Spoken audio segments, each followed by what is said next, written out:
Hello everyone. Good evening. Good evening everybody. Am I audible to each and everyone?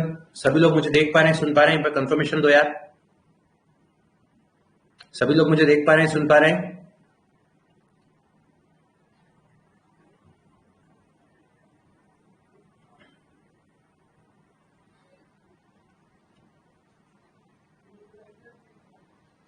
Am I audible to each and everyone?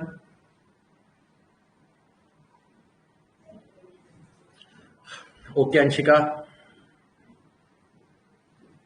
Anshika मैं आपका काम नहीं कर पाया हूं, सॉरी फॉर दैट. ठीक है, एक बार मुझे आज और मैसेज कर दीजिएगा, है ना. एक बार और क्लास के बाद मुझे मैसेज कर दीजिएगा, मैं तुरंत उसी टाइम पे आपको पीडीएफ प्रोवाइड कर दूंगा. Good evening Aditi.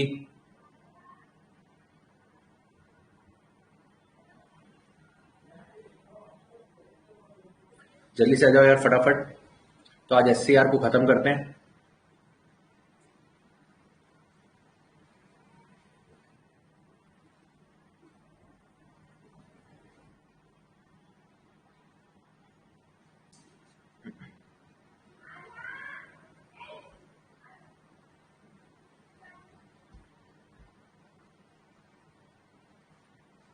Good evening Kuldeep.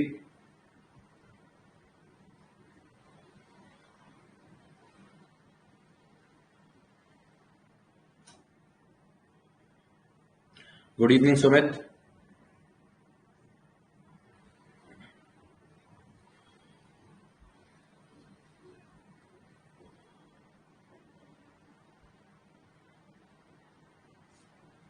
नमस्ते सचिन.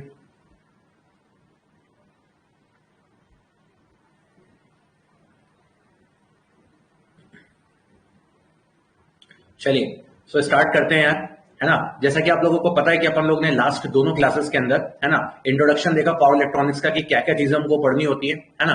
और हम लोगों ने देखा था कुछ पावर सेमीकंडक्टर स्विचेस के बारे में कि स्विचेस किस नेचर के होते हैं. देन फिर लास्ट क्लास में मैंने आप लोगों को ये बताया था कि एससीआर आपका कंस्ट्रक्शन वाइज कैसा होता है ना. सिलिकॉन का ही क्यों बनता है, एससीआर आपका कंस्ट्रक्शन वाइज ही क्यों ऐसा होता है, जिसके अंदर 4 लेयर्स होती हैं. तो आपको ये सब याद रखना है कि टोटल 4 लेयर होती हैं, 2 पी होती है, 2 एन होती है, दैट इज पीएन लेयर होती है. जो टॉप मोस्ट लेयर है और जो बॉटम मोस्ट लेयर है वो ज्यादा डोप्ड होती है as compared to inner layers, है ना. As compared to inner layers total 3 इसके अंदर जंक्शन होते हैं, है ना. 3 पीएन जंक्शन होते हैं और टोटल इसके अंदर आपका देखा जाए तो 3 इसके अंदर टर्मिनल्स होते हैं, एनोड, कैथोड एंड गेट. फिर मैंने आपको बताया था कि जब हम एससीआर को ऑपरेट करते हैं एज अ स्विच की तरह तो ये 3 मोड्स में वर्क करता है. That is forward blocking mode, forward conduction mode and साथ ही साथ में रिवर्स ब्लॉकिंग मोड. मतलब ये फॉरवर्ड में भी कुछ ब्लॉक करके रखता है वोल्टेज. जब ये फॉरवर्ड में कुछ ब्लॉक करके रखता है वोल्टेज, इसका मतलब ये होता है कि जब भी आप इसके ऊपर एनोड टू कैथोड सप्लाई लगाते हो, ठीक है, तो जंक्शन J1 और J3 आपके क्या हो जाते हैं, फॉरवर्ड बायस. बस आपका जो जंक्शन J2 होता है वो कैसा होता है, वो रिवर्स बायस की कंडीशन में रहता है. ठीक है, इस वजह से कोई बहुत हैवी करंट फ्लो नहीं हो पाता और हम बोलते हैं कि आपका जो एससीआर है वो किस कंडीशन में, फॉरवर्ड ब्लॉकिंग मोड में फॉरवर्ड वोल्टेज को ब्लॉक करके रखा हुआ है. फिर मैंने बताया था कि अगर आप इस वोल्टेज को बढ़ा दो, एनोड टू कैथोड वोल्टेज को एक लिमिट से ज्यादा बढ़ा दो, है ना, तो आपका जो बीच वाला जंक्शन होता है J2 उसका रिवर्स ब्रेकडाउन हो जाता है. और उसके रिवर्स ब्रेकडाउन होने की वजह से आपके तीनों जंक्शन ब्रेक हो चुके होते हैं और तीनों जंक्शन ब्रेक हो चुके होते हैं तो हमारा एससीआर आ जाता है फॉरवर्ड कंडक्शन मोड में.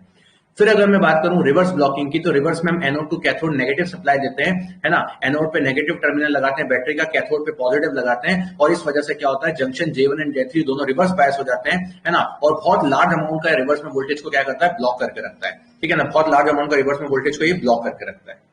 हेलो हेलो, ठीक है. तो ये रिवर्स में क्या करके रखता है, बहुत ज्यादा वोल्टेज को क्या करके रखता है, ब्लॉक करके रखता है. That is called reverse blocking state. फिर मैंने आपको ये समझाने की कोशिश करी थी कि जब भी आप एससीआर को ऑन करोगे तो यहाँ पे एक बहुत बड़ी दिक्कत ये आती है कि फॉरवर्ड में शुरुआत में तो ये फॉरवर्ड ब्लॉकिंग में रहता है. जब आप थोड़ा सा वोल्ट देते हो फिर आप सोचते हो कि हम इसको ज्यादा वोल्ट दूं, बट आपको फॉरवर्ड में भी इतना वोल्टेज देना पड़ता है जो कि प्रैक्टिकली इम्पॉसिबल है ना. बिकॉज एससीआर की कॉस्ट ही इतनी कम है कि आप अगर फॉरवर्ड में इतना वोल्टेज लगाओगे तो उसको ऑपरेट करना आपको कॉस्टली पड़ जाएगा. इसलिए हम सोच के चलते हैं कि एक काम करते हैं, इसको फॉरवर्ड वोल्टेज से ना ऑन करके कोई दूसरे मेथड से हम ऑन करने की कोशिश करेंगे. तो फिर आया मार्केट के अंदर कौन, गेट टर्मिनल. तो गेट टर्मिनल बेटा एक ऐसा टर्मिनल है जो मेनली काम आता है एससीआर को ऑन करने के काम. तो मैंने आपको बताना चालू किया था कि लास्ट क्लास में गेट टर्मिनल की रिक्वायरमेंट क्या है. तो एक्चुअली मैंने आपको यहाँ पे ये बताया था, जरा फिर से देखना, जरा किस तरीके से हम गेट टर्मिनल से ऑन करते हैं, जरा देखना. किस तरीके से हम गेट टर्मिनल से ऑन करते हैं जरा देखना। तो मैंने आप लोगों को बताया था कि यार यहाँ पे देखो ये पी लेयर है, एन लेयर है, ये पी लेयर है, एन लेयर है। तो पहले क्या करो, यहाँ पे थोड़ा सा वोल्टेज अप्लाई कर दो। कितना? थोड़ा सा वोल्टेज अप्लाई कर दो। इतना वोल्टेज अप्लाई कर दो कि आपका जंक्शन J1 और आपका जंक्शन J3 इसका क्या हो जाए, फॉरवर्ड ब्रेकडाउन हो जाए। मतलब ये जंक्शन क्या हो जाए, आपके ऑलरेडी ब्रेक हो जाए। यहाँ पे कोई डिप्लीशन लेयर जैसी कोई क्रिएट ना हो, फॉरवर्ड बायस कंडीशन में आ जाए, यहाँ पे कोई डिप्लीशन लेयर क्रिएट ना हो। यहाँ जो डिप्लीशन लेयर क्रिएटेड है वो यहाँ रहने तो कोई दिक्कत नहीं है, ठीक है। तो जंक्शन J2 बेटा आपका यहाँ पे ऑलरेडी डिप्लीशन लेयर यहाँ पे क्रिएटेड रहती है। अब हम क्या करते हैं, यहाँ पे गेट सप्लाई लगाते हैं। किस पे लगाते हैं गेट सप्लाई? गेट टर्मिनल से लेके कैथोड पे। और गेट सप्लाई का नेचर हमेशा इसी तरीके का होना चाहिए, पॉजिटिव सप्लाई यहाँ पे लगनी चाहिए और नेगेटिव सप्लाई कैथोड पे लगनी चाहिए। इससे होता क्या है, जो नेगेटिव टर्मिनल होता है गेट का वो हमारे इस एन लेयर पे लगा हुआ है और जो मेन सप्लाई है हमारी वो भी एन लेयर पे लगी है। तो ये नेगेटिव टर्मिनल क्या करेगा, इन इलेक्ट्रॉन्स को अपने से क्या करेगा, रिपेल करेगा। मतलब इनको क्या बोलेगा, तुम ऊपर जाओ। और ये वाला नेगेटिव टर्मिनल भी क्या बोलेगा इनको, तुम ऊपर जाओ। जब ये ऊपर जा रहे होते हैं, तो मैंने आपको बताया था कि यहाँ पे दो तरीके के इलेक्ट्रॉन्स होते हैं। जब ये ऊपर जा रहे होते हैं तो यहाँ पे दो तरीके के इलेक्ट्रॉन्स होते हैं। पहला इलेक्ट्रॉन वो जिनकी काइनेटिक एनर्जी बहुत ज्यादा है और दूसरा इलेक्ट्रॉन वो जिनकी काइनेटिक एनर्जी थोड़ी सी कम है। तो जिन इलेक्ट्रॉन्स की बेटा काइनेटिक एनर्जी बहुत ज्यादा होती है ना, जिन इलेक्ट्रॉन्स की काइनेटिक एनर्जी बहुत ज्यादा होती है वो तेजी से ऊपर मूव करते हैं, है ना। वो मैंने आपको बताया भी था कल, है ना। इस तरीके से तेजी से ऊपर मूव करते हैं एकदम ऐसे, और इस पॉइंट पे जाके अटैक करने की कोशिश करते हैं, ठीक है। इस पॉइंट पे जाके अटैक करने की कोशिश करते हैं। इस तरीके से इलेक्ट्रॉन्स का मूवमेंट होता है, इस तरीके से इलेक्ट्रॉन का मूवमेंट होता है इस डायरेक्शन में। अब बात आती है, आप लोगों में से काफी लोगों को ये समझ में नहीं आया था कि सर ऐसा ही क्यों मूवमेंट्स होता है। तो फिर मैंने आपको ये भी बताया था कि ऐसे मूवमेंट के लिए उसके पीछे का रीजन ये है, जब ये सारे इलेक्ट्रॉन्स बेटा ऊपर जाने की कोशिश करेंगे, जब ये सारे इलेक्ट्रॉन ऐसे ऊपर जाने की कोशिश करेंगे तो यहाँ पे ये जो बैठा पॉजिटिव टर्मिनल है, यहाँ जो ये बैठा पॉजिटिव टर्मिनल है, ये इन इलेक्ट्रॉन को क्या करेगा, अपनी तरफ अट्रैक्ट करेगा। तो इलेक्ट्रॉन के ऊपर दो तरीके की फोर्स लगती है, एक इधर लगेगी और एक ऊपर लगेगी। इस वजह से इलेक्ट्रॉन जो है एग्जैक्टली ऊपर भी नहीं जा पाएगा, एग्जैक्टली इधर भी नहीं जा पाएगा, ये कुछ यहां जाने की कोशिश करेगा। इसी वजह से हम यहाँ पे बोलते हैं कि इलेक्ट्रॉन जो अपना मोशन रखते हैं वो इस तरीके से रखने की कोशिश करते हैं। इलेक्ट्रॉन जो अपना मोशन रखते हैं वो कुछ इस तरीके से रखने की कोशिश करते हैं कि जो सारे इलेक्ट्रॉन्स हैं वो इस भाव में बहने की कोशिश करते हैं, इस तरीके से ऊपर जाने की कोशिश करते हैं। अब जब ये इलेक्ट्रॉन बेटा इस तरीके से ऊपर जाने की कोशिश करेंगे तो इनमें से कुछ इलेक्ट्रॉन ऐसे होते हैं जिनकी काइनेटिक एनर्जी बहुत ज्यादा होती है ना, बहुत ज्यादा होती है, बहुत फास्ट मूव करते हैं। और फास्ट मूव करने की वजह से डायरेक्टली यहां पे जाके क्या करते हैं, अटैक करते हैं। डायरेक्टली यहां जाके क्या करते हैं, अटैक करते हैं। जब ये यहां जाके डायरेक्टली अटैक करते हैं तो यहां से डिप्लीशन लेयर क्या होने लगती है, ब्रेक होना स्टार्ट हो जाती है। यहां पे जाके एक हलचल मचती है। अब आप बोलोगे सर वो ब्रेक क्यों होती है? तो देखो कंटिन्यूअसली एक काम करो, कंटिन्यूअसली आप ना किसी को चाटे मारो, बहुत तेज तेज चाटे मारो, ठीक है ना, किसी को। सर इसकी शॉप होगी मतलब कुलदीप किसकी शॉप?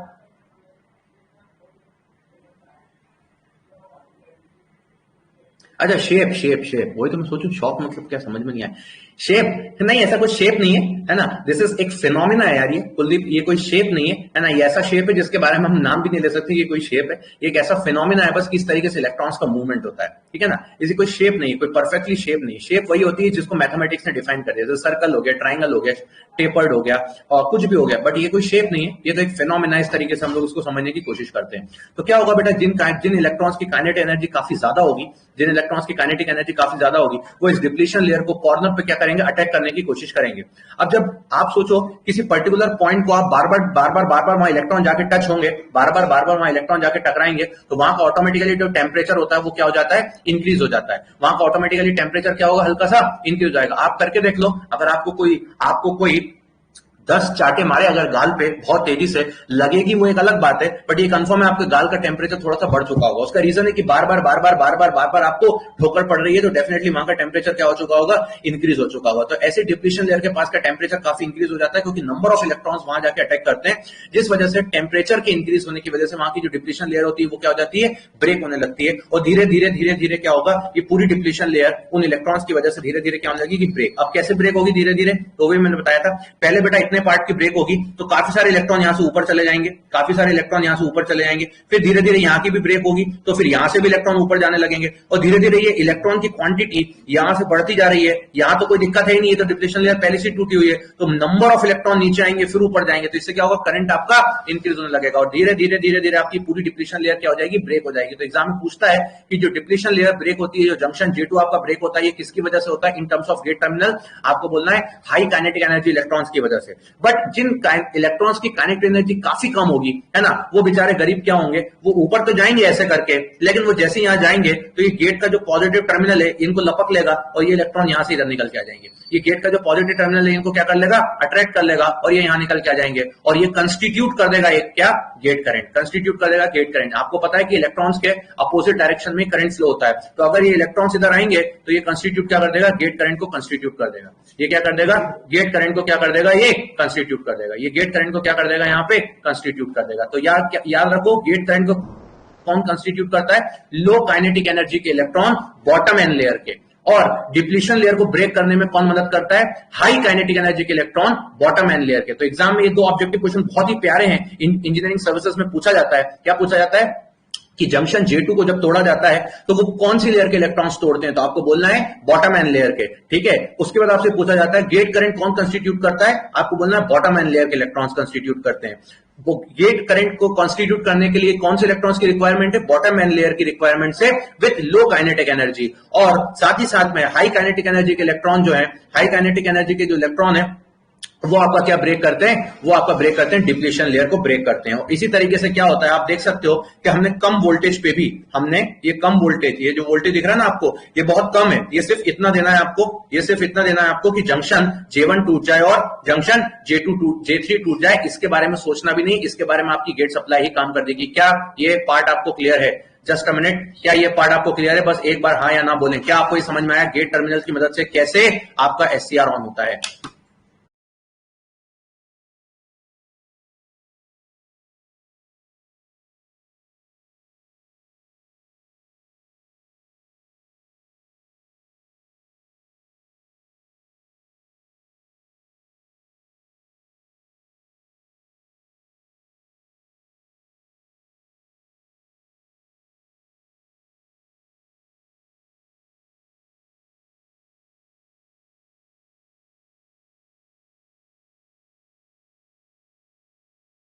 यार स्क्रीन ब्लैक हो गई थी अभी, ठीक है, स्क्रीन ब्लैक हो गई थी अभी, ठीक है, एक बार रिफ्रेश कर लो सभी लोग यार, स्क्रीन ब्लैक हो गई थी अभी, ठीक है।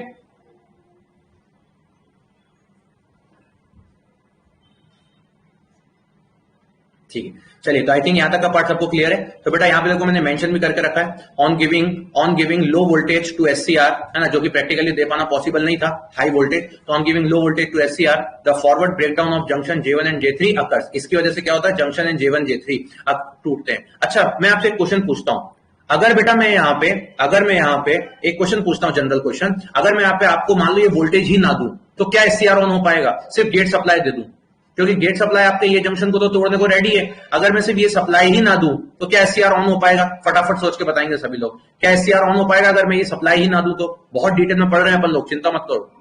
क्या SCR ऑन हो पाएगा अगर मैं ये वोल्टेज ही ना दूं तो?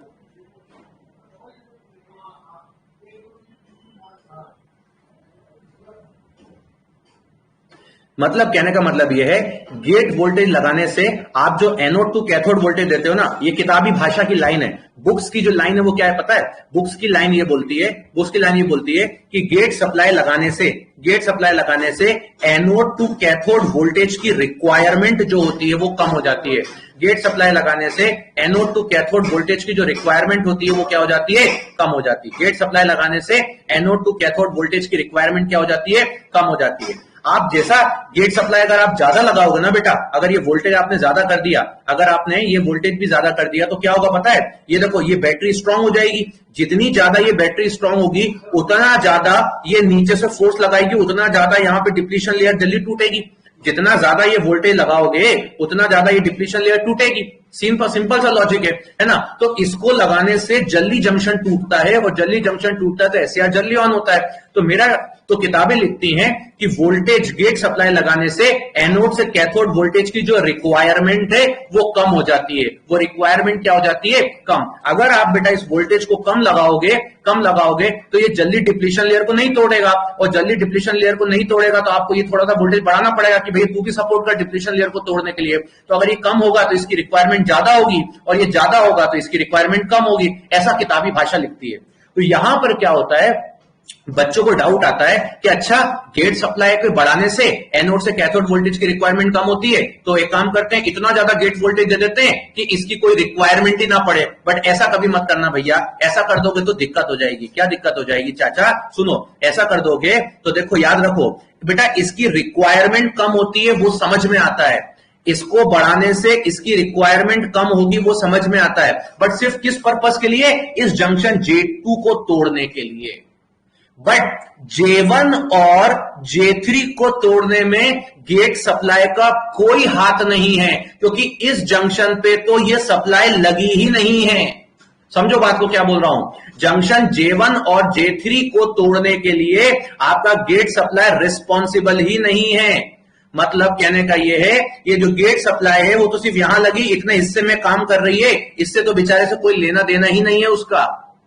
और जब इससे कोई लेना देना ही नहीं है उसका, तो ऐसा बोलना सही है कि गेट सप्लाई लगाने से एनोड टू कैथोड वोल्टेज की रिक्वायरमेंट कम होती है, बट इसका मतलब ये नहीं है कि इसकी रिक्वायरमेंट क्या हो जाए? जीरो हो जाए। क्यों नहीं है? क्योंकि अगर बेटा आपने इसको जीरो कर दिया तो इन बेचारे गरीब J1 और J3 को कौन तोड़ेगा? इसको तोड़ के भी क्या कर लोगे? जब ये दोनों ही नहीं टूटेंगे तो ओवरऑल SCR में से कोई करंट फ्लो नहीं होगा, ओवरऑल SCR में से कोई करंट फ्लो नहीं होगा। इसलिए this is the most important part, याद रखना। गेट सप्लाई लगाने से एनोड टू कैथोड की रिक्वायरमेंट कम होती है, बट उस रिक्वायरमेंट को कम करके जीरो मत कर देना, उस रिक्वायरमेंट को कम करके जीरो मत कर देना, वरना J1 और J3 नहीं टूटेंगे। तो याद रखो, एनोड टू कैथोड वोल्टेज लगाया जाता है सिर्फ J1 J3 को तोड़ने के लिए, और गेट सप्लाई जो लगाया जाता है वो सिर्फ जंक्शन J2 को तोड़ने के लिए। दिस इज द डिटेल्ड, ये डिटेल्ड एनालिसिस है बेटा, ये डिटेल्ड एनालिसिस है, याद रखना। जीवन में लोगों को पता ही नहीं होता है। ठीक है, चलो आगे देखते हैं। तो देखो मैंने यहाँ पे लिखा हुआ पूरा लिखा है मैंने यार, है ना, जितना समझाया सब लिखा है। For breakdown of junction J2 high voltage is required, मतलब anode to cathode. When gate supply is given, positive terminal of gate attract electrons of bottom N layer. Positive terminal gate का क्या करेगा? बॉटम एन लेयर के electrons को क्या करेगा बेटा? Attract करेगा। ये positive terminal bottom N layer के इलेक्ट्रॉन्स को क्या करने वाला है? अट्रैक्ट करने वाला है। हाँ सर, करने वाला है। Due to this some electron whose kinetic energy is low, जिनकी काइनेटिक एनर्जी कम होंगी वो अट्रैक्ट हो जाएंगे पॉजिटिव टर्मिनल ऑफ गेट से, यही बताया था मैंने, और कंस्टिट्यूट कर देंगे, क्या बना देंगे? गेट करंट बना देंगे। अच्छा चाचा, समझ गए चाचा।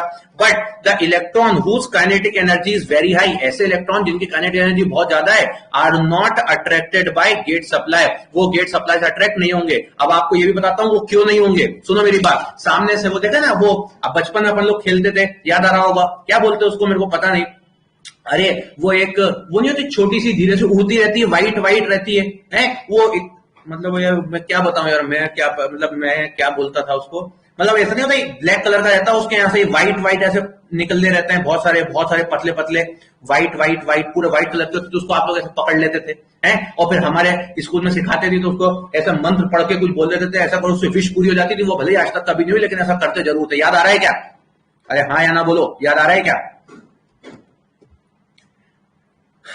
अरे याद आ रहा है? हाँ, तो वो जो उड़ती रहती थी उसको ऐसा पकड़ते थे और ऐसा विश मांगते थे जीवन में, स्कूल के अंदर ऐसा स्कूल के अंदर विश मांगते थे जीवन के अंदर, ठीक है ना। कभी स्कूल में क्लास में उड़ जाती थी तो ऐसा पकड़ लेते थे और फिर विश मांगते थे, और एक ही विश रहती थी सबके मन में कि काश जो इंसान को मैं देख रहा हूं वो एक बार आके मुझसे बात कर ले, है ना। बनिया बोलते हैं हमारे गांव में, अच्छा बनिया बोलते हैं, ठीक है, मतलब वही है, उसका कोई पर्टिकुलर नाम नहीं है यार, तो मेरे को भी नहीं पता उसका क्या नाम है, ठीक है ना, उसका नाम नहीं है। तो बस ऐसी करके ऐसा विश मांग लेते थे कि यार ये मेरे से बात नहीं करता है, ये मेरे से बात नहीं करती, एक बार बात कर ले यार, मेरा जीवन बन जाएगा। पढ़ाई लिखाई के बारे में कौन सोचता था? पढ़ाई लिखाई के बारे में तो सोचते नहीं, तो ऐसा लगता था अपने ही तो पापा का स्कूल है, पास तो अपन हो ही जाएंगे चाहे कुछ भी कर लो, है ना, ठीक है ना। तो यही सोचते थे कि जीवन में मेरे से ये बात कर ले, तो आज तक वो कभी ऐसा पकड़ने के बाद हुआ नहीं है सकता, तो मेरे को पता है ना। तो ये सब फालतू की बातें थी, ठीक है। चलो तो आ जाओ। तो कहने का मतलब क्या है बेटा, वो पता है क्यों पकड़ पाते थे आप? उसका रीजन है पकड़ पाने का, वो उसकी स्पीड इतनी स्लो रहती थी कि आप अपनी टाइमिंग के साथ उसको ऐसा पकड़ लेते थे।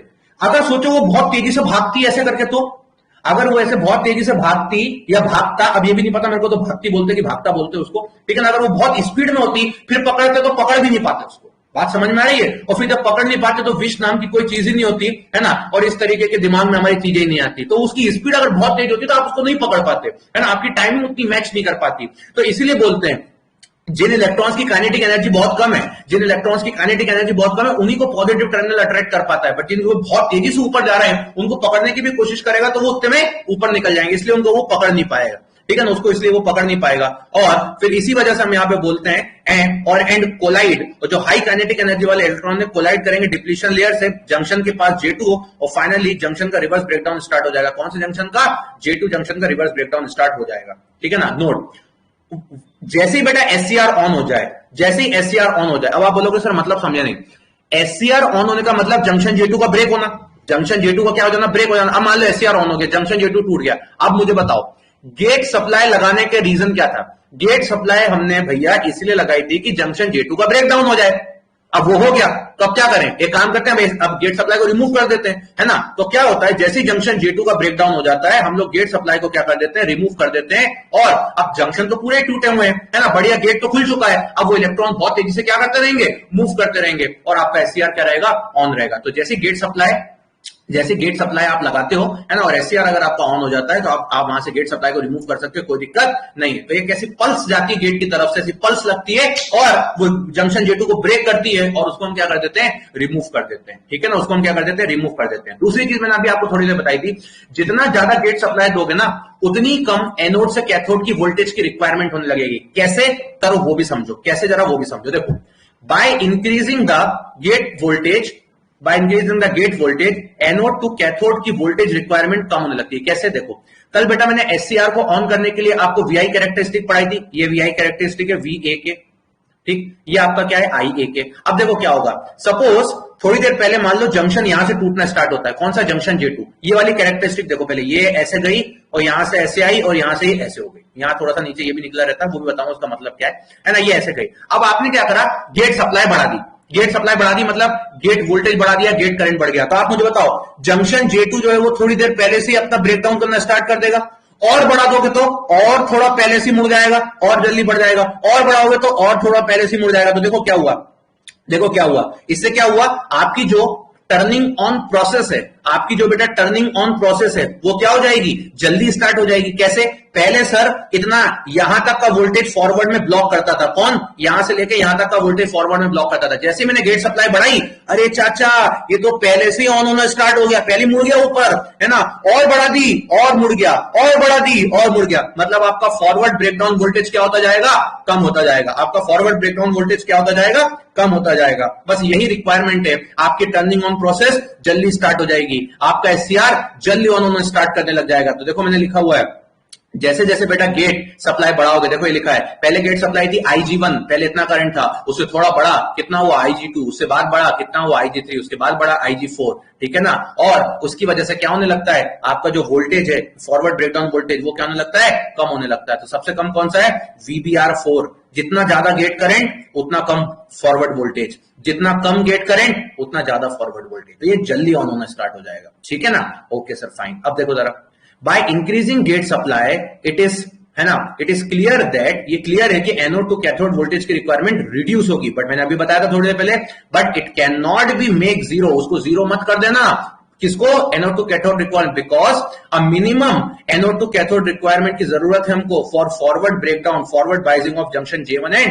J3। जंक्शन J1 और J3 को तोड़ने के लिए हमको एक minimum anode to cathode voltage की रिक्वायरमेंट होती है।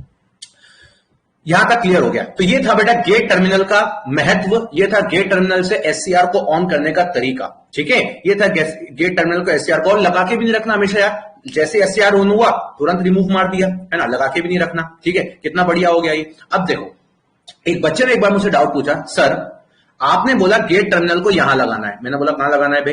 देखो इधर, कहां लगाना है? सर गेट टर्मिनल को सर यहां लगाना है। ये देखो, ये गेट टर्मिनल है ना, ये गेट टर्मिनल है ना, यहां लगाना है। सर मेरे को डाउट आया। मैंने बोला बोल डाउट बोल, क्या डाउट आया? सर आप कौन होते हो गेट टर्मिनल को यहां मानने वाले? आप कौन होते हो गेट टर्मिनल को इस पे क्यों माना आपने, और कहीं क्यों नहीं माना? ये मान लेता हूं, चलो आपने माना एनोड, ये मान लेता हूं, चलो आपने माना कैथोड, ये आपने गेट टर्मिनल को यहां क्यों मानना? सर मेरी इच्छा हो रही है, मेरे गांव वाले बोलते हैं यहां भी तो मान सकते हैं गेट टर्मिनल को। मैंने कहा बात तो तेरी भी सही है, मान ले, देख मान ले, है ना। मैंने 2 साल पावर इलेक्ट्रॉनिक्स पढ़ा है, देख मान ले अब क्या होगा। देख इधर देखो क्या होने वाला है, इधर देखो दिक्कत क्या आएगी। ये देखो मैंने मान लिया बेटा गेट टर्मिनल ये है, ठीक, मान लिया। पहले बॉटम एन लेयर की मदद से, जो पहले वाला केस अभी तक पढ़ाया, बॉटम एन लेयर की मदद से आप लोग क्या करवाते थे, जंक्शन, इस वाले जंक्शन को टकराते थे, यहां पे क्या टकराते थे, इलेक्ट्रॉन को टकराते थे और उससे जंक्शन किसको ब्रेक करवाते थे, किसको, जंक्शन J2 को। अब अगर बेटा आपने गेट सप्लाई, अगर आपने गेट टर्मिनल यहां मान लिया, सपोज है ना, यहां मान लिया गेट टर्मिनल, अगर आपने यहां पे गेट टर्मिनल मान लिया तो देखो क्या होगा, अब यहां पे आपने सप्लाई लगाई तो आपने N माइनस पे क्या लगाया, नेगेटिव, और P प्लस पे क्या लगाया, पॉजिटिव, ठीक है, ओके। अब क्या होगा, अब क्या होगा जरा देखो, अब देखो जादू देखना, जादू है, कौन सा जादू देखोगे, जादू देखो बताता हूं। अरे ये वो जादू नहीं है रे कि लड़की हवा में उड़ जाएगी, इधर देखो, ये अजीब, ये दूसरा जादू है, वो जादू तो नकली होता है, मालूम है कि नहीं मालूम है, ऐसा नहीं होता है कि सही में उड़ जाती है, सब नकली है वो, ये जादू असली, देखो इधर, ये जीवन में आपको समझ में आएगा। इधर देखो, ये यहाँ पे बेटा P प्लस में कौन होते हैं, होल्स। तो अब देखो ये क्या होगा, जैसे ही बेटा ये पॉजिटिव सप्लाई यहां लगाओगे, ये होल्स को क्या मारेंगे, रिपेल, तो होल कहां जाएंगे, नीचे आजा बेटा होल, नीचे आजा बेटा होल, नीचे आजा बेटा होल, नीचे आजा बेटा होल, आगे होल नीचे। ये पॉजिटिव टर्मिनल है और ये भी पॉजिटिव, नेगेटिव टर्मिनल, तो ये पॉजिटिव टर्मिनल भी होल को क्या मारेगा, रिपेल मारेगा, बोलेगा नीचे आजा, नीचे आजा, नीचे आजा, नीचे आजा। अब ये बेचारा गरीब गेट का नेगेटिव टर्मिनल यहां लगेगा, ये क्या बोलेगा, सुनो बे, कौन, होल, सुनो, होल बोले यहां बोलो, बोलना बेटा तुम नीचे आओगे ना, तुमको मैं ऐसा करके अट्रैक्ट करूंगा अपनी तरफ।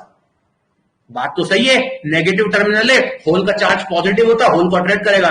इस वजह से देखो क्या होगा, एक तो बेटा ये बैटरी और ये बैटरी होल पे नीचे फोर्स लगा रही है, और ये नेगेटिव टर्मिनल इधर फोर्स लगा रहा है, इधर खड़ी चिंटी, इधर खड़ा सब्जी की दुकान, जाएगा कहां पे, बीच में जाएगा, बीच में जाएगा, बीच में जाएगा बेटा, देख बीच में जाएगा, देख देख देख देख देख देख देख देख देख देख देख देख, ये देख बीच में जाएगा नहीं, बोल हाँ जाएगा, है ना, देख कैसे ऊपर से होल आएगा नीचे, इधर खड़ी सब्जी की दुकान है ना, और इधर खड़ी है चिंटी, है ना, चिंटी, चिंटी भी मन में, सब्जी भी मन में, चिंटी भी मन में, सब्जी भी मन में, जूते दोनों तरफ पड़ने, इसलिए कहां चला जाएगा, बीच में गलती से यहां चला जाएगा और फिर दोनों से जूते खाएगा। बात समझ में आती है, हाँ सर बिल्कुल समझ में आई सर, बिल्कुल समझ में आई सर। और अगर ऐसा हो गया तो जो होल्स की डायरेक्शन है वो कैसी हो जाएगी, होल्स की डायरेक्शन हो जाएगी बेटा, ये देख ऐसी, होल्स की डायरेक्शन हो जाएगी, ये देख ऐसी, इस तरफ होल जाने लगेंगे। जब वो इस तरफ जाने लगेंगे तो वो यहां डिप्लीशन लेयर को क्या मारेंगे, अटैक, और यहां डिप्लीशन लेयर को ब्रेक करना स्टार्ट करेंगे। तो बेटा गेट सप्लाई चाहे ऊपर लगाओ चाहे नीचे लगाओ, डिप्लीशन लेयर तो इसी पॉइंट से टूटना स्टार्ट होती है ना। तो जिन होल्स की काइनेटिक एनर्जी ज्यादा होगी वो यहां से डिप्लीशन लेयर को ब्रेक करना चालू कर देंगे, और जिनकी कम होगी उनको ये नेगेटिव टर्मिनल क्या करेगा, अपनी तरफ अट्रैक्ट कर लेगा। तो सर ये भी तो बात सही है, बात तो बराबर ही हो रही है, बिल्कुल बात बराबर ही हो रही है। देखो आप बोलो कैसे बात बराबर हो रही है, पहले वाले केस में भी डिप्लीशन लेयर टूट रही थी यहीं से, अभी भी टूट रही है, पहले इलेक्ट्रॉन तोड़ रहे थे अब होल तोड़ रहे हैं। लेकिन अब एक दिक्कत है, आप बोलोगे क्या, सुनो मेरी बात, अब एक दिक्कत है, आप सुनो मेरी बात, क्या दिक्कत है। पहले आप बेटा इलेक्ट्रॉन्स की मदद से डिप्लीशन लेयर को ब्रेक कर रहे थे, अब आप होल्स की मदद से कर रहे हो। क्या डिफरेंस है एक इलेक्ट्रॉन और एक होल में, जरा ये बताओ मुझे, डिफरेंस क्या है एक इलेक्ट्रॉन और एक होल में। बेटा इलेक्ट्रॉन की जो मोबिलिटी होती है ना वो ज्यादा होती है होल के कंपैरेटिवली। ऐसा एनालॉग इलेक्ट्रॉनिक्स में मेरे जैसे गरीब इंसान ने आपको पढ़ाया था कि इलेक्ट्रॉन्स की मोबिलिटी होल्स की मोबिलिटी से ज्यादा होती है। मतलब इलेक्ट्रॉन पता है क्या है, एक 5 साल का बच्चा है, इलेक्ट्रॉन क्या है, एक 5 साल का बच्चा है, और एक होल भी 5 साल का बच्चा है। अगर मैं इन दोनों 5 साल के बच्चों को, है ना, ऐसे पीछे से धक्का दूंगा, है ना, इन दोनों 5 साल के बच्चों को पीछे से धक्का दूंगा, सेम फोर्स से, कोई फोर्स में डिफरेंस नहीं, सेम फोर्स से धक्का दूंगा, तो जो इलेक्ट्रॉन वाला बच्चा 5 साल का, ये ज्यादा दूर चला जाता है एज कंपेयर टू होल। मतलब सेम एनर्जी देने पर इलेक्ट्रॉन ज्यादा मोबाइल होता है, होल्स के कंपैरेटिवली ज्यादा तेजी से आगे मूव करता है, ज्यादा डिस्टेंस ट्रेवल करता है। तो बेटा जब सेम एनर्जी से इलेक्ट्रॉन ज्यादा डिस्टेंस ट्रेवल करता है, ज्यादा मूव ऑन करता है, ज्यादा स्पीड पकड़ता है, मतलब वो ज्यादा मोबाइल है, मतलब उसकी मोबिलिटी ज्यादा है, तो क्यों ना वो काम इलेक्ट्रॉन से करवाया जाए, होल से ना करवाया जाए। इसीलिए ये वाला गेट का स्ट्रक्चर को प्रैक्टिकली डिजाइन नहीं कर सकते। अभी समझ में आया, लेवल देख रहे हो, लेवल है, अभी समझ में आया। कोई बोले ना तो एक लपड़ मारना, बोलना ये पूछना बस उससे, वो पूछे व्हाट इज एससीआर तो बोलना कितनी देर तक बताऊं तेरे को एससीआर क्या होता है, पूरा घुस जाना इसी के अंदर। होल, इलेक्ट्रॉन, गेट, ये वाला ये नहीं लगा सकते, ये लगा सकते हैं, ये इधर गया, ये low kinetic energy, high kinetic energy, खत्म हो जाएगा, चुपचाप हाथ जोड़ लेगा आपका, बोलेगा भैया हो गया बस जाओ, हमें भी नहीं मालूम था इतना। ठीक है, चलो आगे मूव ऑन करते हैं। आगे मूव ऑन करते हैं। तो याद रखो, यहां पे याद रखो, this is not a practical circuit, ये कोई प्रैक्टिकल सर्किट नहीं है। दैट्स व्हाई प्रीवियस सर्किट को यूज करते हैं, because mobility of electron is greater than the mobility of force. The only one reason why we are not using this structure, why we are not using this circuit is only because of mobility of electron is greater than mobility of force. In only one line mobility of electron is greater than mobility of force. बहुत बढ़िया, चलो चलो चलो। But in this circuit junction J2 can break with the help of holes. इस circuit में हम J2 को holes की मदद से ब्रेक करते हैं, और पुराने वाले सर्किट में हम J2 को इलेक्ट्रॉन्स की मदद से ब्रेक करते हैं। फिर कुछ महान लोग आए इस देश के अंदर, कुछ महान लोग आए बेटा देश के अंदर, उन्होंने बोला चलो आज तक हम SCR को ऑन करने के 2 मेथड सीख चुके हैं। आज तक हम SCR को ऑन करने के 2 मेथड सीख चुके हैं। पहला मेथड कौन सा सीखा बेटा आपने? फॉरवर्ड में वोल्टेज बढ़ा दो, जो कि प्रैक्टिकली सही नहीं है। दूसरा मेथड आपने कौन सा सीखा? गेट की मदद से। सोचा लोगों ने, साला क्या और भी कोई मेथड हो सकता है कि भाई ये 2 ही मेथड है? SCR इतना पॉपुलर डिवाइस है जब से बना है तब से आज तक, तो क्या और भी कोई मेथड हो सकता है? और कोई अच्छा मेथड हो सकता है? तो लोगों ने अलग अलग मेथड खोजे, और उन्हीं को बोलते हैं turning on methods of SCR। उन्हीं को प्यार से क्या बोलते हैं? Turning on methods of SCR। तो कौन कौन से मेथड होते हैं बेटा SCR को टर्न ऑन करने के, जरा देखना। सबसे पहला मेथड मैंने आपको पढ़ाया फॉरवर्ड वोल्टेज। फॉरवर्ड वोल्टेज बढ़ा दो, पढ़ा चुका हूं। गेट ट्रिगरिंग, गेट की सप्लाई से पढ़ा चुका हूं, तो ये ऑलरेडी डिस्कस हो चुके दोनों मेथड, एक तरह से ये पढ़ा रहा था। अब तीसरा होता है बेटा लाइट ट्रिगरिंग, चौथा होता है dV/dt ट्रिगरिंग, पांचवा होता है टेम्परेचर ट्रिगरिंग। इन तीनों मेथड्स को समझते हैं, ये तीनों मेथड क्या बोलते हैं। सबसे पहला आता है लाइट ट्रिगरिंग। कुछ भी नहीं है, 1-2 कोड़ी का 2 लात मार दो उड़ जाएगा। देखो कैसे। लाइट ट्रिगरिंग में क्या करते हैं, SCR पे बेटा यहां पे एक विंडो बना के रखते हैं। इस जंक्शन J2 पे क्या बनाते हैं? विंडो। आप लोग सर विंडो क्यों बनाते हैं? अरे गधों, विंडो से तो लाइट आती है ना, और कई तरीके से लाइट आती है क्या? घर में लाइट आने के लिए विंडो चाहिए पड़ेगी ना। विंडो तो एक ऐसी चीज होती है जहां से लाइट आती है ना। तो यहां पे क्या बना के रखते हैं? विंडो। कैसी विंडो बना के रखते हैं? Transparent window. कैसी विंडो बना के रखते हैं? Transparent window. ठीक, बना दी ट्रांसपेरेंट विंडो? हाँ सर बना दी। अब ये ट्रांसपेरेंट विंडो बनाने से क्या होगा जरा बताता हूं। ट्रांसपेरेंट विंडो यहां बना दोगे तो क्या होगा जरा देखो। अब गेट सप्लाई मत लगाना, पहले तो थोड़ा सा ये वाला वोल्टेज दे देना, दे दिया। इससे क्या होगा? जंक्शन J1 टूट चुका होगा और जंक्शन J3 भी टूट चुका होगा। बीच वाला जंक्शन अभी रिवर्स बायस कंडीशन में, ये टूटा नहीं है, इसको तोड़ना है। तो एक काम करते हैं, यहां विंडो बनाया और इस विंडो पे हाई इंटेंसिटी की लाइट मार दो। हाई इंटेंसिटी की लाइट मार दो। आप बोलोगे सर हाई इंटेंसिटी की लाइट कैसी होती है? आपने लेजर लाइट देखी है? That is called high intensity की लाइट। इसको बोलते हैं हाई इंटेंसिटी, जो जिसकी इंटेंसिटी इतनी ज्यादा होती है कि वो एक कितने भी लिमिट तक ट्रेवल कर सकती है ना। इतनी इंटेंसिटी की लाइट को मार दो। जैसे बेटा यहां लाइट मारोगे तो लाइट के अंदर हमारे जो आइंस्टीन साहब थे ना, आइंस्टीन, एल्बर्ट आइंस्टीन साहब, उन्होंने फिजिक्स में बोला था light is also a form of energy, है ना। Light is also a form of energy. Light के अंदर भी एक एनर्जी होती है, ठीक है ना। तो लाइट के अंदर एक एनर्जी होती है, उसी कॉन्सेप्ट को यूज करते हुए हमने सोचा क्यों ना लाइट मार देते हैं इस पे। जैसे बेटा लाइट मारोगे तो क्या होगा?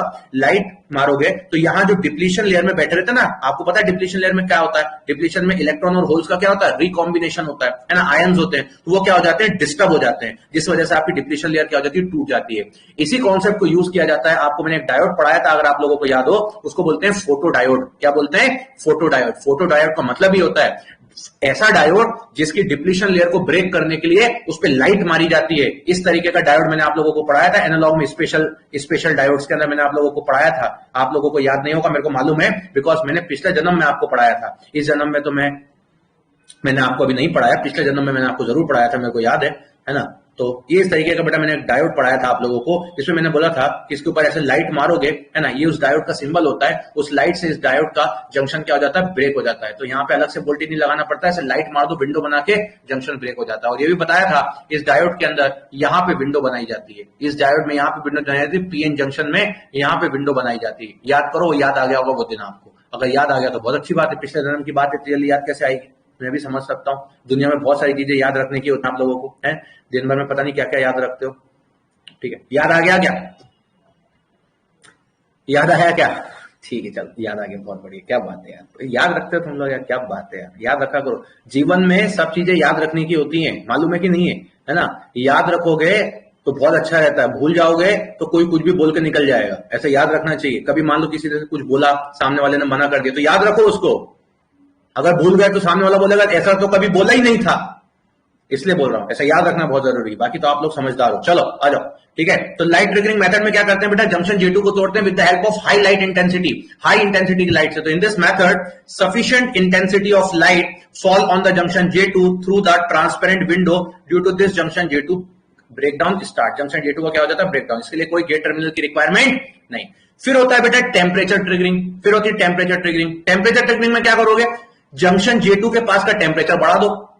भाई ये बात तो एक ही है ना, आप लाइट मारोगे तो भी अच्छा खासा वहां पे एनर्जी है, टेम्परेचर बढ़ाओगे तो क्या होगा, वहां इलेक्ट्रॉन इधर उधर भागने लगेंगे। अरे एक रूम के अंदर मैं आप सबको बैठा दूंगा, एक रूम के अंदर मैं आपको सबको बैठा दूंगा और रूम का टेम्परेचर 40 डिग्री सेंटीग्रेड कर दूंगा, आप यकीन मानो, आपकी इच्छा होगी दीवार तोड़ दो और भाग जाओ। पता है वो एनर्जी कहां से आती है आपके पास, ये मैंने 1000 बार बताया है। अगर आपको एक रूम के अंदर बंद कर दूं और उस रूम का टेम्परेचर को 40 डिग्री सेंटीग्रेड कर दूं, तो आप वहां से भागने की कोशिश करोगे, भले ही रूम को क्लोज कर दूंगा तो आप सोचोगे दीवार तोड़ दो लेकिन भागो। और आप यकीन मानो, पता है क्यों भागते हो आप यकीन मानिए आप इसलिए भागते हैं क्योंकि आप उस रूम के अंदर की जो टेम्परेचर है उससे निकलने वाली जो थर्मल एनर्जी है वो आपकी बॉडी गेन कर लेती है। और जब आपकी बॉडी थर्मल एनर्जी गेन कर लेती है तो बॉडी बोलती है इसको कन्वर्ट कर किसमें, काइनेटिक एनर्जी में। Because the nature of physics is that every kinetic energy should be converted into thermal energy and every thermal energy should be converted into kinetic energy. ऐसा प्रैक्टिकली होता ही है। तो आपकी बॉडी थर्मल एनर्जी गेन करती है और आपकी body, आपका ब्रेन आपकी बॉडी को बार बार बोलता है कि एनर्जी कंजर्वेशन प्रिंसिपल याद दिलाता है कि ना तो एनर्जी कभी क्रिएट हो सकती है ना एनर्जी कभी डिस्ट्रॉय हो सकती है, और आपको बोलता है भैया सबके सब इस थर्मल एनर्जी को कन्वर्ट करो काइनेटिक एनर्जी में। इसीलिए आप वहां से भागने की कोशिश करते हो। आप दरवाजा तोड़ के भागोगे, आप खिड़की तोड़ के भागोगे, आप भागने की कोशिश करोगे और आप यकीन मानो ऐसा नहीं करोगे कि भाग के एकदम गेट के बाहर आके ऐसे चुपचाप सावधान की तरह खड़े हो गए, ऐसा भी नहीं होगा। आप तब तक भागोगे जब तक आपकी बॉडी में वो थर्मल एनर्जी रहेगी, मतलब जब तक आप उस अपनी पूरी थर्मल एनर्जी को काइनेटिक एनर्जी में कन्वर्ट नहीं करते तब तक आप भागते रहोगे, अगले चौराहे तक भाग जाओगे और अगले चौराहे पे जाके रुक जाओगे। अब पता रुक क्यों गए, तो ऐसा मत बोलना कि भैया मेरी बॉडी का टेम्परेचर नॉर्मल हो गया, नहीं चाचा, उसको बोलो बेटा जितनी थर्मल एनर्जी तूने उस रूम में गेन करी थी ना, उसको तू अभी तक दौड़ते दौड़ते काइनेटिक एनर्जी में कन्वर्ट करता जा रहा था और अब वो एनर्जी हो गई खत्म, इसलिए बेटा तू थक गया और रुक गया। समझ में आया। लेकिन इंजीनियर के अलावा कोई इंसान होगा तो पता है क्या बोलेगा, अरे हम रूम में थे, हमको गर्मी लग रही थी तो हम दौड़ते रहे, हम तब तक दौड़ते रहे जब तक हमको अच्छा नहीं लगा। आप लोग को ऐसा नहीं बोलना है, बोलना we gain the thermal energy, we have to convert the thermal energy into kinetic energy and we can convert thermal energy into kinetic energy till that point, until that thermal energy is not vanishes, until that thermal energy is not finishes। जब तक वो thermal energy खत्म नहीं हो रही तब तक हम उसको काइनेटिक में कन्वर्ट करते रहे और फिर फाइनली हम वहां जाकर के रुक गए। समझ में आया। तो ऐसा ही होता है बेटा, टेम्परेचर भी बढ़ाओगे तो क्या है, इलेक्ट्रॉन्स भी हैं, है ना, इलेक्ट्रॉन भी है, वो भी अपनी जगह से क्या होंगे, इधर उधर भागेंगे और डिप्लीशन लेयर को क्या कर देंगे, ब्रेक कर देंगे। डिप्लीशन लेयर को क्या कर देंगे, ब्रेक कर देंगे। एक सेकंड बेटा जरा,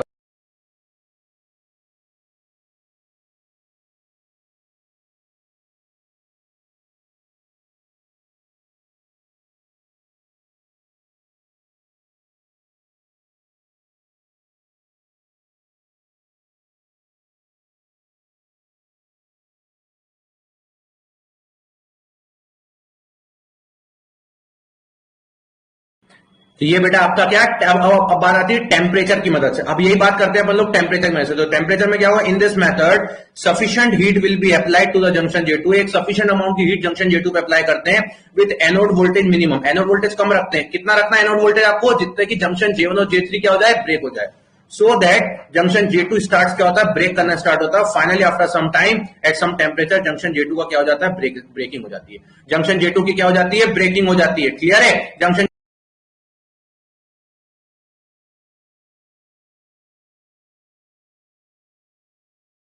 जंक्शन J2 की क्या हो जाती है, यहां पे ब्रेकिंग स्टार्ट हो जाती है। ठीक है सर, समझ में आ गया सर।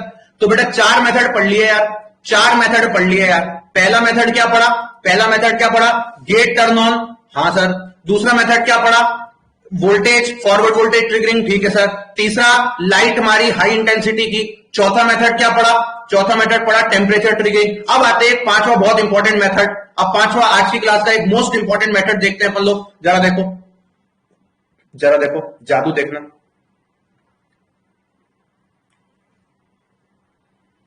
अच्छा, एक चीज और मैं यहां पे बताना चाहता हूं यार, प्रैक्टिकली कौन सा मेथड टर्न ऑन के लिए यूज करते हैं, जरा सोच के बता पाओगे? प्रैक्टिकली इंडस्ट्रीज में एससीआर को ऑन करने के लिए कौन सा मेथड यूज करते हैं यार? प्रैक्टिकली कौन सा मेथड यूज करते हैं एससीआर को ऑन करने के लिए?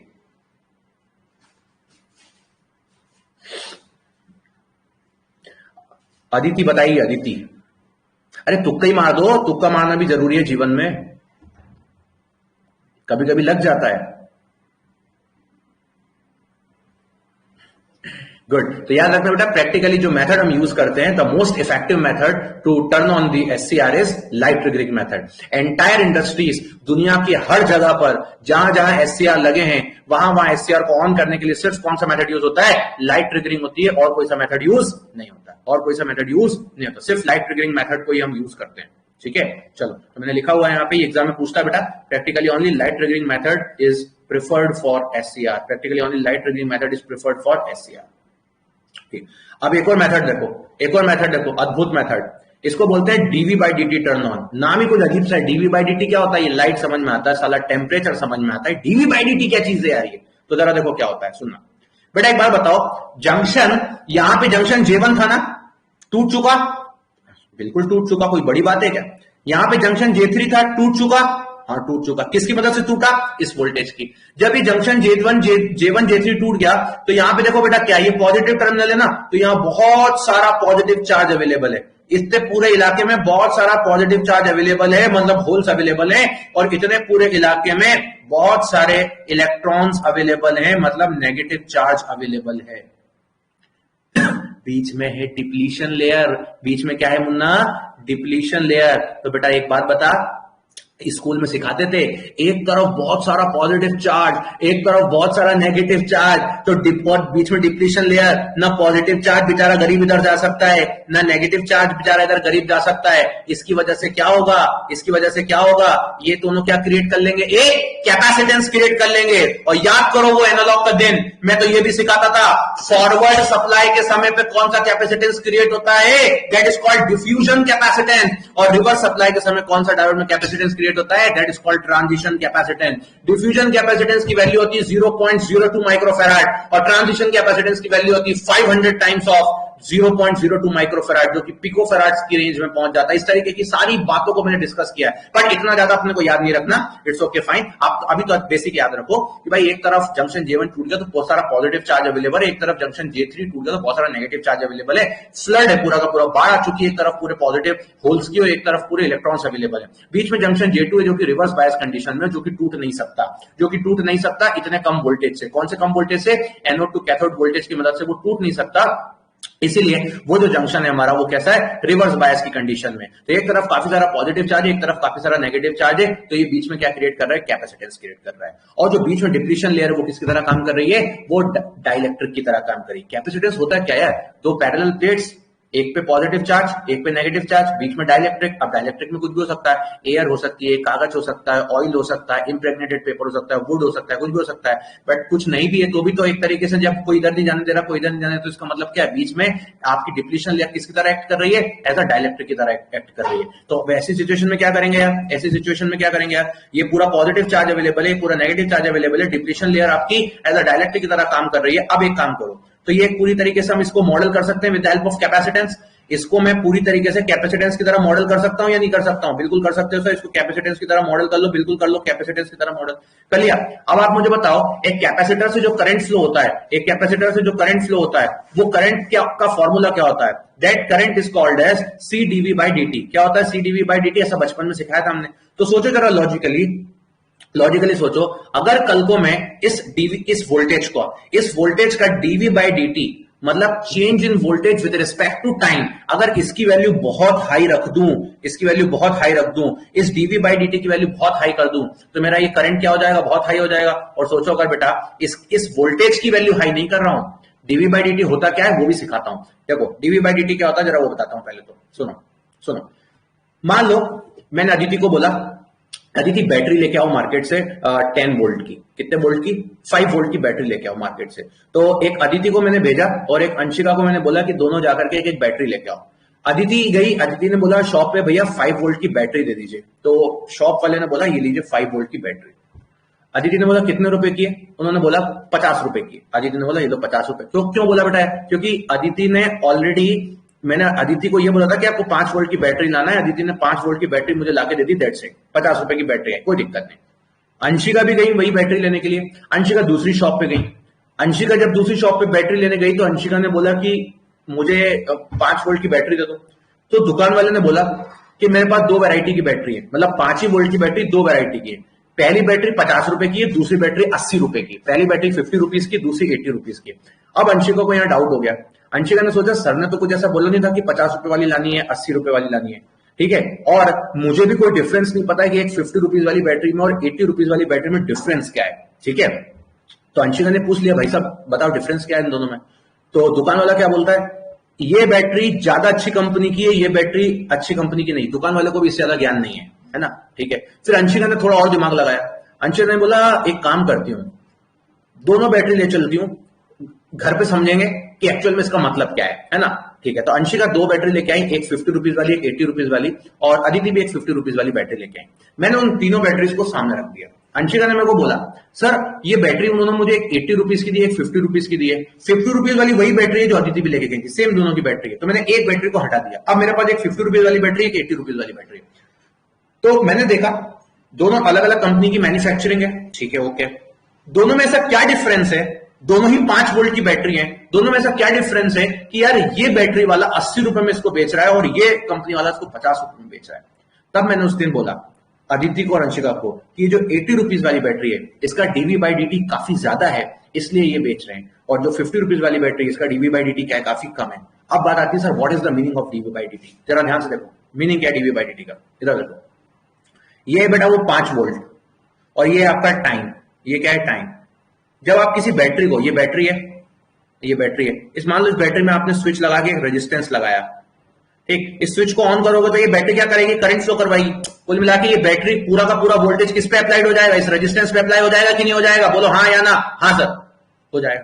तो जब पूरा रेजिस्टेंस इस पे अप्लाई, बैटरी को ऑन करोगे तो पूरा रेजिस्टेंस इस पे अप्लाई होगा, स्विच ऑन करोगे तो सपोज मान लेते हैं जब तक स्विच ऑन नहीं है तब तक वोल्टेज कितना दे रही है बैटरी, लोड को, रेजिस्टेंस को 0। जैसे स्विच ऑन करोगे तो तुरंत एकदम फट से 5 वोल्ट आ जाएगा क्या, नहीं। अरे थोड़ा सा टाइम लगता है ना 5 वोल्ट आने में, 1 2 3 4 5 ऐसा लगेगा कि नहीं लगेगा। तो देखो क्या हुआ, तो जो 50 रुपए वाली बैटरी है, जो 50 रुपए वाली बैटरी है, सॉरी जो 80 रुपए वाली बैटरी है, उसको हमने देखा कि जैसे हमने उसको स्टार्ट किया तो T1 टाइम बाद उसने अपना वोल्टेज मेंटेन कर लिया कितना, 5 वोल्ट। T1 टाइम बाद उसने अपना वोल्टेज मेंटेन कर लिया 5 वोल्ट। हमने वो टाइम मेजर किया, वो टाइम निकल के आया 10 माइक्रो सेकेंड्स। जो 50 रुपए वाली बैटरी है उसको अपने 5 वोल्ट पर अप्लाई करने में थोड़ा सा ज्यादा समय लग गया। 5 वोल्ट तो वो भी अप्लाई करेगा, वरना तो वो 50 रुपए की क्या 5 रुपए में भी नहीं बेच पाएगा, बट उसको टाइम लगा 50 माइक्रो सेकेंड्स। तब मैंने अदिति और अंशिका को समझाने की कोशिश करी, देखो ये 80 रुपए वाली बैटरी को जब ऑन, मतलब आप सप्लाई में कनेक्ट करते हो तो ये फटाक से 5 वोल्ट दे देता है 10 माइक्रो सेकंड के अंदर। लेकिन जब आप 50 रुपए वाली बैटरी को कनेक्ट करते हो तो इसको 50 माइक्रो सेकंड लग जाते हैं, 5 गुना ज्यादा टाइम लगता है। इसका मतलब देखो बेटा ये क्या है, वोल्टेज, और ये क्या है, टाइम। और इस वोल्टेज और टाइम का जो कर्व होता है इसको बोलते हैं स्लोप। इसको क्या बोलते हैं, स्लोप। इसका जो स्लोप है वो थोड़ा सा कैसा है, एकदम खड़ी घाटी की तरह है, एकदम खड़ा हुआ स्लोप है, और इसका स्लोप आराम से जा रहा है ना, ज्यादा समय लगता है, तो इसको बोलते हैं low dv by d t, और इसको बोलते हैं high dv by d t, ठीक है। तो अगर बेटा कल को आप ऐसी बैटरी यूज करो, कहां पर, यहां पर, यहां पे हाई डीवी बाई डीटी की बैटरी यूज करोगे तो हाई डीवी बाई डीटी की वजह से इस कैपेसिटेंस से चार्जिंग करंट काफी ज्यादा निकलेगा और आपका एससीआर का ये जंक्शन J2 क्या हो जाएगा, ब्रेक।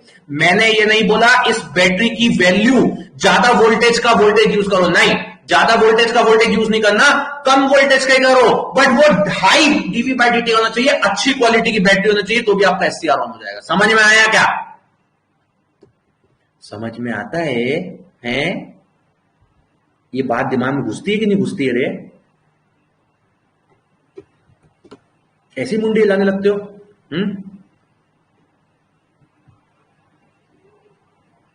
चलो बहुत बढ़िया, समझ में आ गया, बहुत बढ़िया, बहुत बढ़िया। तुम लोग को मेरी क्लास में कोई डाउट ही नहीं आता है, कोई डाउट और पूछा करो, बोला करो, नहीं आ रहा समझ, फिर से समझाओ यार, क्या समझाते रहते हो, हैं? दिमाग में नहीं घुसता हमारे। जैसे बेटा फॉरवर्ड वोल्टेज अप्लाई करेंगे across anode to cathode terminal, a capacitance will be created that is called as diffusion capacitance. Capacitance को क्या बोलते हैं? Diffusion capacitance across the junction J2। एक डिफ्यूजन कैपेसिटेंस क्रिएट होगा across the junction J2। The capacitance current is very high, जब capacitance current बहुत high होगा, जब rate of change of voltage जिसको आप लोग बोलते हो dV/dt, इसकी वैल्यू क्या होगी? बहुत हाई होगी। Due to this charging current become high, इस चार्जिंग करंट जो कि हाई होगा, SCR आपका क्या हो जाएगा? ऑन। तो ये भी एक मेथड होता है बेटा आपका किसका? SCR को टर्न ऑन करने का। ये भी एक मेथड होता है SCR को टर्न ऑन करने का। तो there are 5 methods to turn on the SCR। The first one is forward voltage, second one is gate triggering, third one is light triggering जो कि प्रैक्टिकली यूज करते हैं, fourth one is temperature triggering and the fifth one is dV/dt triggering. क्या clear हो गया? Clear? ठीक है, तो आज के लिए टर्निंग ऑन मेथड्स काफी हैं। कल हम लोग SCR की स्विचिंग कैरेक्टरिस्टिक देखेंगे, टर्न ऑन के समय पे SCR कैसा बिहेव करता है वैसा देखेंगे, SCR के प्रोटेक्शन देखेंगे और फाइनली SCR को खत्म करके नया डिवाइस को स्टार्ट करेंगे। हाँ दीपक, डाउट बोल दो, एक नहीं 5 डाउट पूछो। हाँ जी सर, अदिति को समझ में आ गया, बहुत बढ़िया। पैरेलल में कब से होगी स्टार्ट? कुलदीप 1 वीक में कर दूंगा पैरेलल में क्लास स्टार्ट, 1 वीक में कर दूंगा, 1 वीक। या तो राहुल सर अभी डीसी मशीन ले रहे हैं, उनका डीसी मशीन खत्म हो जाए, और अगर वो नहीं हुआ तो मैं पैरेलल में एस्टिमेटिंग कॉस्टिंग स्टार्ट कर दूंगा। 1 आवर एस्टिमेटिंग कॉस्टिंग, 1 आवर आपका ये पावर इलेक्ट्रॉनिक्स। 1 वीक मतलब नेक्स्ट वीक ही मान लो यार, इससे ज्यादा टाइम नहीं, पैरेलल में चालू कर दूंगा। मैं आप लोगों से 2 मंथ्स का टाइम लिया मैंने, 2 मंथ्स में आपके 6 सब्जेक्ट्स पूरे वैनिश हो जाएंगे, चिंता मत करो। हाँ सचिन बोल रहा है एनालॉग की बाकी क्लास कब होगी? सचिन उसको भी मैं शेड्यूल करने का सोच रहा हूं कि एक मतलब अब क्या हो कि एक दिन में ही वो जितना पार्ट है वो पूरा का पूरा कंप्लीट हो जाए, है ना। मोस्टली हो ही जाएगा, वो कोई बड़ी चीज नहीं है ना, मोस्टली हो ही जाएगा वो एक ही क्लास के अंदर। तो उसको बीच में कभी किसी दिन ले लेंगे जिस दिन एनालॉग इसकी पावर इलेक्ट्रॉनिक्स की क्लास नहीं रखेंगे, उस दिन उसको ले लेंगे। So don't worry about it. Analog electronic, digital electronic, power electronic का मार्क फिक्स रहता है। दीपक, एनालॉग इलेक्ट्रॉनिक सबसे ज्यादा आता है, उसके बाद डिजिटल और पावर इलेक्ट्रॉनिक्स ऑलमोस्ट बराबर लेवल पे रहते हैं, है ना। बहुत सारे एग्जाम्स में 3-4 नंबर, 4-5 नंबर ऐसा आ ही जाता है। ठीक है, चिंता मत करो रे, सब खत्म हो जाएगा। जुलाई चल रहा है ना, अगस्त तक सब खत्म हो जाएगा। 31 अगस्त सारी चीजें कंप्लीट हो जाएंगी। ठीक है, मशीन नहीं है ना, मशीन तुम लोग को साल भर तक पढ़ा दिया मैंने, मशीन जैसा सब्जेक्ट थोड़ी इतना बड़ा होगा, है ना। सब हो जाएगा, बहुत सिंपल है, बहुत इजी है और बहुत इंटरेस्टिंग सब्जेक्ट्स हैं इलेक्ट्रॉनिक्स के, है ना। इलेक्ट्रॉनिक्स में एक अलग फीलिंग आ जाएगी आप लोगों को। ठीक है, चलो सो गाइस मिलते हैं फिर नेक्स्ट क्लास में, है ना। नेक्स्ट क्लास में कल फिर मिलेंगे और SCR को कल कंप्लीट करेंगे। हाँ कुलदीप, वो टर्मिनल की लोकेशन पे डिपेंड करेगा। कुलदीप, वो टर्मिनल की लोकेशन पे डिपेंड करेगा। ठीक है, चलिए, so thank you very much again, bye bye, tata, take care and love you, जाइए।